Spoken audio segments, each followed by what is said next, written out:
നിത്യമായ മലയാളത്തിന് വേണ്ടി വരുമാനിക്കുന്ന നിന്റെ ദാസർക്കായി കാവലിക്കാരൻ ഇറങ്ങി വരുമാനമേ.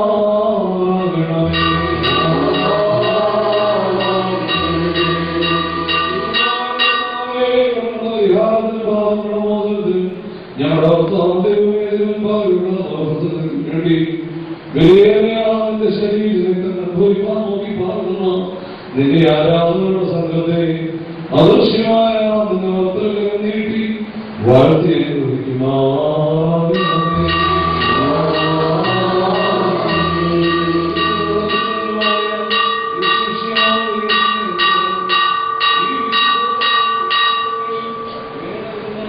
പരിശ്രമിച്ച് ഇത് സംബന്ധിച്ചിട്ടുള്ള വിമാനിക്കുന്നവരുമായ എല്ലാവരുടെയും ഉണ്ടാകട്ടെ. ദൈവത്തിന്റെ അനുഗ്രഹങ്ങൾ നമ്മുടെ മേലും രണ്ട് ലോകങ്ങളിലും ചെയ്യപ്പെടുമാറാകട്ടെ.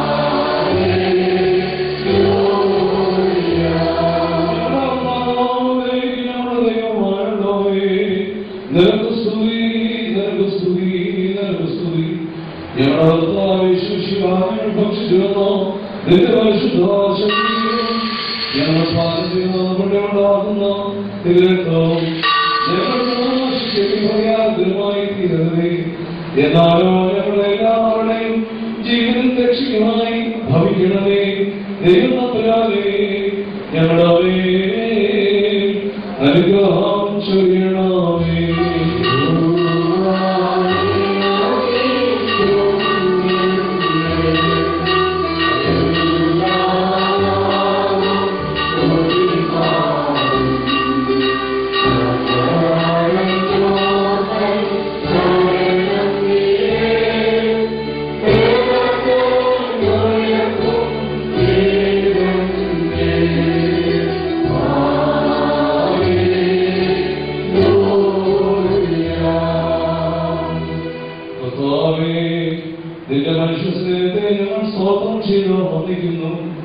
ഞങ്ങളെല്ലാവരെയും നീ താഴ്മേൽപ്പിക്കണമേ. ഈ ആദ്യങ്ങൾ സന്തുഷ്ടരായ ഞങ്ങൾക്ക് എല്ലാവർക്കും പാതരിക്കാനും ആശ്വാസവും നൽകണമേ. ഞങ്ങളുടെ പരിശുദ്ധമായിരിക്കും സ്തുതിയും സ്തോത്രവും കരുതുന്നു.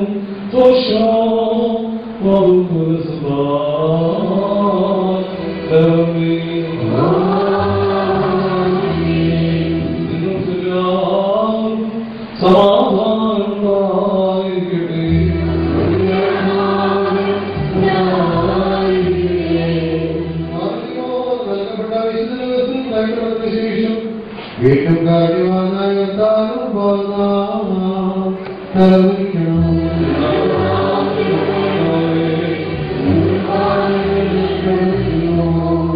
സ്വർഗത്തിൽ നിന്നായി അറിയുന്ന ഞങ്ങൾക്ക് ആശീർവർഷമായി തീർന്ന സത്യമായ ഇടാത്ത അനുഗ്രഹത്തിൽ നിന്നും ചാകാത്തൂരിൽ നിന്നും ഞങ്ങളുടെ ആത്മശരീരങ്ങളെ നീ കാത്തുകൊള്ളണമേ.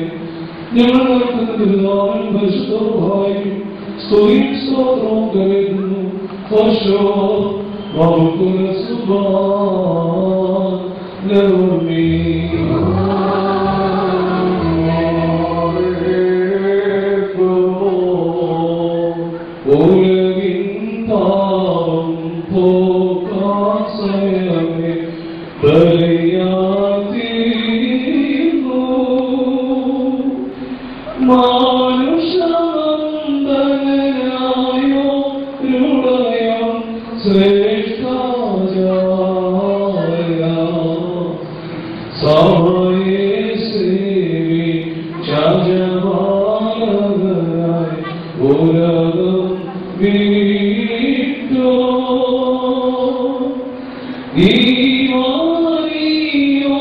Oh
ഇങ്ങനെയൊക്കെയാണെങ്കിലും ഇന്നലെ രാത്രി ഞാൻ ആലോചിച്ചതാണ് ഇത് കുർബാനയിൽ വരാൻ പ്രയാസമുണ്ടെന്ന് അച്ഛനെ അറിയിച്ചാലോ. അതിന് കാരണം അച്ഛൻ പറയാൻ ശ്രദ്ധിച്ചു കാണും എൻ്റെ ശബ്ദത്തിൻ്റെ പ്രയാസം. ആശാഴ്ച കണ്ടതുകൊണ്ടായിരിക്കാം ഇന്നലെ മുതൽ അച്ഛനോട് ഏതായാലും രാവിലെ അച്ഛനോട് പറഞ്ഞ അച്ഛൻ പറഞ്ഞു ഇതിലേക്ക് കേൾക്കുക ഈവാനിസ്ഥാന്റെ പ്രാർത്ഥന കൂടെ കണ്ടു. അതൊരു യാഥാർത്ഥ്യമായിരുന്നു. രാവിലെ രാത്രി നമസ്കാരം നടത്തുവാൻ ഇത്രയും സ്ഥലം ഉണ്ടായിരുന്നില്ല. എന്നാൽ കുർബാനയ്ക്ക് ചില പ്രയാസങ്ങളൊക്കെ നിങ്ങൾ പങ്കെടുത്തവർക്ക് ഇടയ്ക്കിടയ്ക്കൊക്കെ നിങ്ങളുടെ കൃത്യമായ ആസ്വാദനത്തിന് ഭംഗം വരുന്ന അതൊക്കെ സംഭവിച്ചിട്ടുണ്ടെങ്കിൽ പൊതുവായിട്ട് ആരാധന അർപ്പിക്കുവാനായിട്ട് സാധിച്ചു. അത് ഇരുവിതാവിന്റെ പ്രാർത്ഥനയാണ്. ഈ മണ്ണിൽ അലിഞ്ഞേർന്ന എന്റെ ഭൂമിയിലടി നിങ്ങൾ ഈ പ്രാർത്ഥന സഹോദരങ്ങളെ ആമുഖമായിട്ട് ഞാനത് പറഞ്ഞത് പ്രത്യേക ഉദ്ദേശത്തോടുകൂടി തന്നെയാണ്. അതെന്തെന്ന് ചോദിച്ചാൽ നമ്മുടെയൊക്കെ മനസ്സുകളിൽ കടന്നുകൂടുന്ന ഒരു തെറ്റിദ്ധാരണയുണ്ട്. ആധുനീകരണം അല്ലെങ്കിൽ നവീകരണം അല്ലെങ്കിൽ നവോത്ഥാനം എന്നൊക്കെ പറയുന്നത് അജ്ഞമായ എന്തോ ഒന്നിനെ അന്ധമായിട്ട് സ്വീകരിക്കുന്നതാണ്.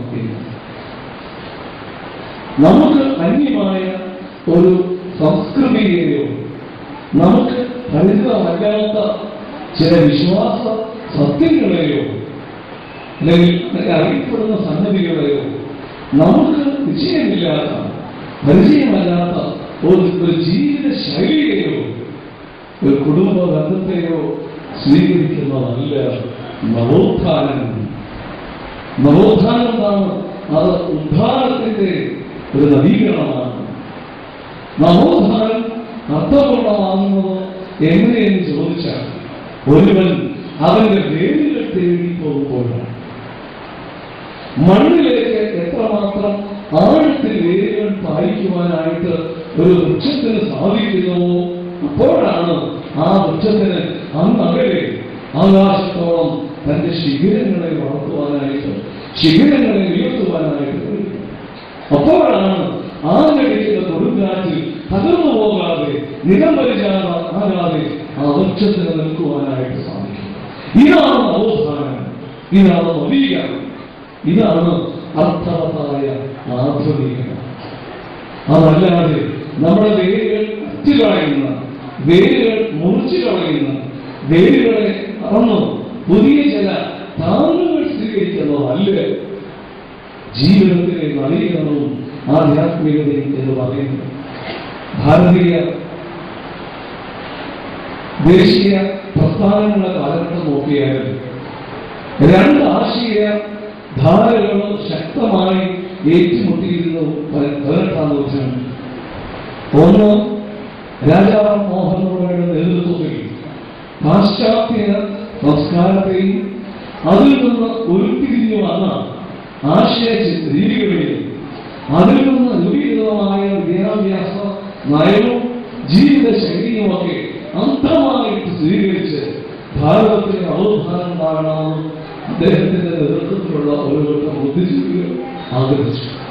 എന്നാൽ ഇതിന് ബദലായിട്ട് ദയാനന്ദ സരസ്വതി എന്ന തനി ഭാരതീയൻ പറഞ്ഞു, നമ്മുടെ നവോത്ഥാനം നടക്കേണ്ടത് നമുക്ക് അന്യമായ സംസ്കൃതിയെ കടമെടുത്തുകൊണ്ടല്ല, പൂർവികർ നമുക്ക് നൽകിയിട്ടുള്ള അതിമഹത്തായ പൈതൃകത്തെയും അതിന്റെ സ്വത്വത്തെയും തിരിച്ചറിഞ്ഞ് അതിനനുസൃതമായി വളരുവാനായിട്ട് നാം ശ്രമിക്കുന്ന നാഴികയാണ്.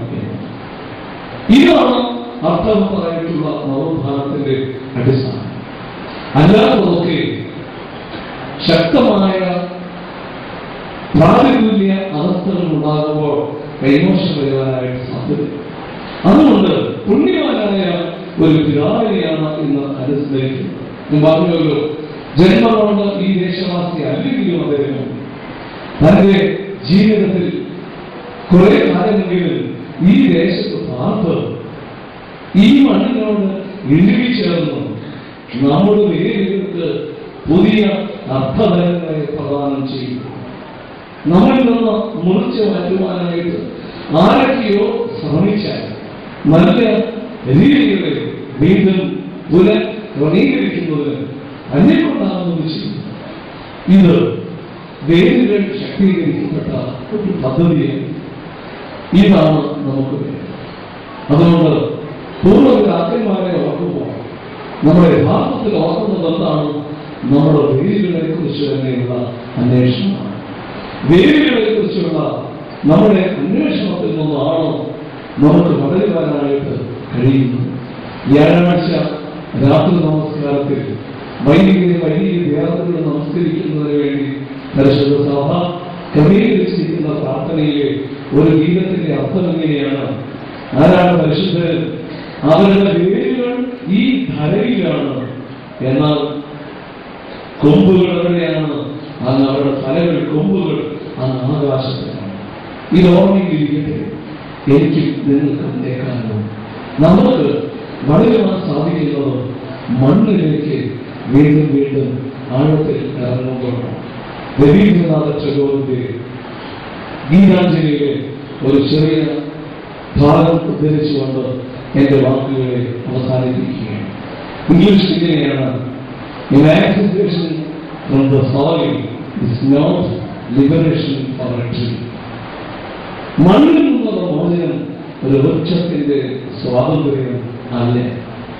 മണ്ണിൽ നിന്ന് മോചനം നേടുവാൻ വൃക്ഷം ആഗ്രഹിച്ചാൽ ആ വൃക്ഷം അധികം വൈകാതെ ഉണങ്ങി കഴിഞ്ഞു. വൃക്ഷത്തിന്റെ സ്വാതന്ത്ര്യം എത്ര ആഴത്തിൽ വേരുകളെ പായിക്കുവാനായിട്ട് സാധിക്കുന്നതോ, തന്റെ ഭൂമിയെ വിസ്തൃതി വലുതാക്കിക്കൊണ്ട് അവിടെ നിന്ന് ഊർജം ആവാഹിച്ചെടുക്കുവാൻ സാധിക്കുന്നു, അതിനനുസൃതമായി ഉയരങ്ങളിലേക്ക് വളരുവാനായിട്ട് കഴിയും. അവിടെ കൊടുങ്കാറ്റുകൾ ഏറെ അറിയുന്നതിന് അന്വേഷിച്ചാലും തളടിയാകാതെ നിലംപരിചാകാതെ വളരെ വിസ്തൃതിയിൽ വീശുവാനായിട്ട് അതിന് കഴിയും. അനേക സഞ്ചാരികൾക്ക് തണൽ ചെയ്യുവാനായിട്ട്, ആശ്രയം ചെയ്യുവാനായിട്ട് അങ്ങനെയുള്ള വടവൃക്ഷങ്ങൾക്ക് കഴിയും. അങ്ങനെയുള്ള വടവൃക്ഷമായി തീരട്ടെ ഞാൻ നിങ്ങളൊക്കെ. അതിന് വേണ്ടത് മണ്ണിനെ കുറിച്ചുള്ള അവബോധം ഉണ്ടാക്കിയെടുക്കുക, വേരുകളെ കുറിച്ചുള്ള തിരിച്ചറിവ് വളർത്തിയെടുക്കുക, പൂർവികരെ ആദരിക്കാവുന്നതിന്റെ അങ്ങേയറ്റം ആദരിച്ചുകൊണ്ട് പൈതൃകത്തെ കുറിച്ച് ഇനിയുള്ളവരായിട്ടില്ല. നെഹമ്യാവിന്റെ പുസ്തകത്തിന്റെ 2-ാം അധ്യായത്തിന്റെ 3-ാം വാക്യത്തിലുണ്ട്: എന്റെ പിതാക്കന്മാരുടെ കല്ലറകൾ സ്ഥിതി ചെയ്യുന്ന പട്ടണം ശൂന്യമായി കിടക്കി. എങ്ങനെയാണ് എനിക്ക് സന്തോഷിക്കുവാൻ കഴിയുന്നത്? പൈതൃകത്തെ കുറിച്ചുള്ള, പൂർവികരെ കുറിച്ചുള്ള ഇനിയും നമ്മുടെ ആധ്യാത്മികതയുടെ ഭാഗം തന്നെയാണ്. അങ്ങനെ നോർമയെ സൂക്ഷിക്കുന്ന പുണ്യാത്മാവിന്റെ പ്രാർത്ഥന മധ്യസ്ഥത നമുക്ക് മുൻപേ കടന്നുപോകാൻ സഞ്ചാരികളായ നമ്മുടെ പൂർവികരാകുന്ന നമ്മുടെ വേരുകളുടെ ശക്തി പുതിയ ജീവനെ ആർജിക്കുന്നതിന്, നവോത്ഥാനം നേടുന്നതിന് നമുക്കിടയാകട്ടെ എന്ന് പ്രാർത്ഥിച്ച് എന്റെ വാക്കുകൾ അത് പ്രതികരിച്ചിട്ടുണ്ട്. അത് പിടിച്ച് ചെയ്ത് നമ്മുടെ ശിക്ഷനാവും ചരിത്രകാരന്മാരെ പല ആളുകളുടെ ആ ചരിത്ര സംഭവങ്ങളൊക്കെ ഒന്നിച്ച് ഇണക്കിക്കൊണ്ടാണ് അത്തരത്തിൽ ആക്കി തീർത്തിരിക്കുന്നത്. അത് വായിക്കുമ്പോൾ കൂടുതൽ കാര്യങ്ങൾ നമുക്ക് മനസ്സിലാക്കാൻ കഴിയും. അത് ഇപ്പോഴേ ആ പുസ്തകം പ്രകാശനം ചെയ്യാൻ TV ഗവൺമെന്റ് ജയിച്ചാവുന്നു. തിരുവനന്തപുരത്തിലെ അത് കേരളം ഏൽപ്പിക്കുന്നു. അതിനുവേണ്ടി പ്രത്യേകമായിട്ട് ക്ഷണിച്ചു. നല്ല സംരംഭത്തിന് സഹായിച്ച എബ്രഹാം വിശ്വസിച്ച് അനുമോദിക്കുകയും പ്രത്യേകിച്ച് പുതിയ തലമുറയ്ക്ക് ഈ പുണ്യപിതാവ് ആരാണ്, ഈ ദേശത്തോട് ചേർന്ന് നിൽക്കുന്നു എന്നുള്ള ചരിത്ര അവബോധം ലഭിക്കുവാനുള്ള സാധ്യതകൾ കുറവാണ്. അപ്പോൾ ചരിത്രത്തിൽ ഗവേഷണമൊക്കെ നടത്തിയിട്ടുള്ള ആദരണീയമായ കുടുംബത്തിനെപ്പോലുള്ള ആളുകൾ നമുക്കുണ്ടെങ്കിലും സാധാരണക്കാരായ ആളുകൾക്ക് പ്രത്യേകിച്ച് നമ്മുടെ യുവാക്കൾക്കൊക്കെ ഈ പുണ്യപിതാവും ഈ പ്രദേശവും സഭയുമൊക്കെ എങ്ങനെയാണ് ചേർന്ന് നിൽക്കുന്നത് എന്നുള്ളത് വളരെ ആധികാരികമായിട്ട് തന്നെ ആ ലേഖനങ്ങൾ പലരുടേതായി സമാപിച്ച് ഞാൻ ഓടിച്ചു നോക്കി. ഉൾപ്പെടെയുള്ള വളരെ പണ്ഡിതരായ ആളുകളാണ് ഇതിനെ നമുക്ക് എഴുതിയിട്ടുണ്ട്. അത് വേണ്ടതുപോലെ എഡിറ്റ് ചെയ്ത് സ്ഥിരീകരിക്കുന്നതിന് അച്ഛൻ പ്രധാന വിശേഷം കാണിച്ച ഈ ഉത്സാഹത്തെ അങ്ങേയറ്റം അനുമോദിക്കുകയാണ്. ഇതുപോലെയുള്ള സ്ഥിതികൾ നമുക്ക് ഇനി ഉണ്ടാകണം. അടുത്ത കാലത്തായിട്ട് ഇതുപോലെയുള്ള കൃതികൾ നമ്മുടെ സംസ്കൃതിയുടെ ചരിത്രത്തിൻ്റെ ദിവ്യമായ രഹസ്യങ്ങളെ അനാവരണം ചെയ്യുന്ന കൃതികൾ ഉണ്ടാകുന്നുണ്ട്. അതിനകത്ത് നല്ല പങ്കുവഹിക്കുന്ന ഒരു പ്രസിദ്ധീകരണ വിഭാഗമാണ് സ്വാതീയ ബോക്സ് ജോയിൻസ് ഓഫ് നാടിൻ്റെ പ്രധാന ചുമതലയിലാണ് ആ പ്രസിദ്ധീകരണ വിഭാഗം നിലനിന്നിരുന്നത്. ഇനിയുള്ള നല്ല സംരംഭങ്ങൾ ഏറ്റെടുക്കുന്ന പ്രസിദ്ധീകരണ വിഭാഗത്തിൽ ഇതേപോലെ അധ്വാനിച്ച അച്ഛനെ നല്ല ലേഖനത്തിൽ അനുമോദിച്ചുകൊണ്ട് നിങ്ങളെല്ലാം വിഭാഗത്തോടെ ഞാൻ ഈ ഗ്രന്ഥം ഇവിടെ പ്രകാശനം ചെയ്യുകയാണ്.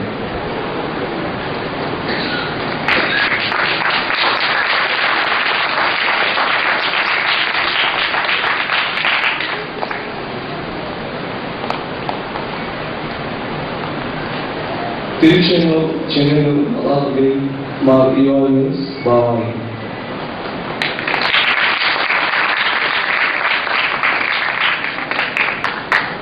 ഇനി നമുക്ക് പള്ളിക്ക് ചുറ്റുമുള്ളതായ പ്രദക്ഷിണമാകുന്നു. പ്രാർത്ഥന ആരംഭിച്ച് നമ്മുടെ കൽക്കുരിശിനെ ചുറ്റി തിരിച്ച് പള്ളിയിൽ ഒരു പ്രദക്ഷിണം നടത്തി പള്ളിക്കകത്ത് പ്രവേശിക്കുകയാവുന്നു. അതിലുള്ള ആ ഭാഗത്ത് നടക്കുന്ന വാഹനങ്ങൾ അല്പം അതിൻ്റെ ചുമതലപ്പെട്ടവരെ ഒന്ന് മാറ്റിവിടുവാൻ പ്രത്യേകമായിട്ട് ശ്രദ്ധിക്കണം. നമ്മുടെ കാര്യക്ഷേമ പ്രവർത്തിക്കുന്നു.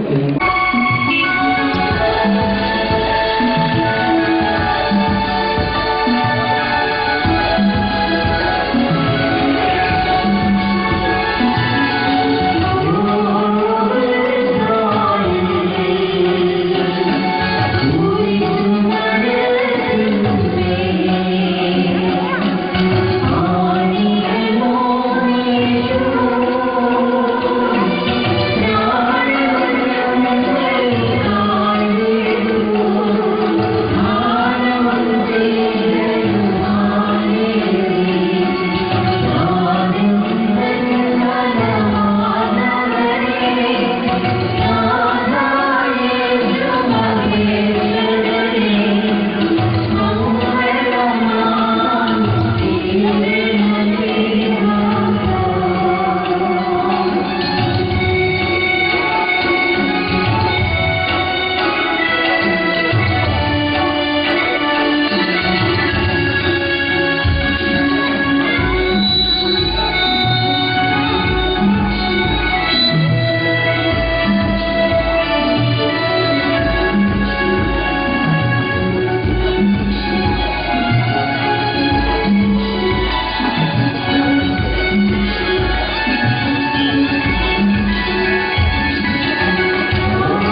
എന്നേക്കുണ്ടായിരിക്കുമാറാകട്ടെ.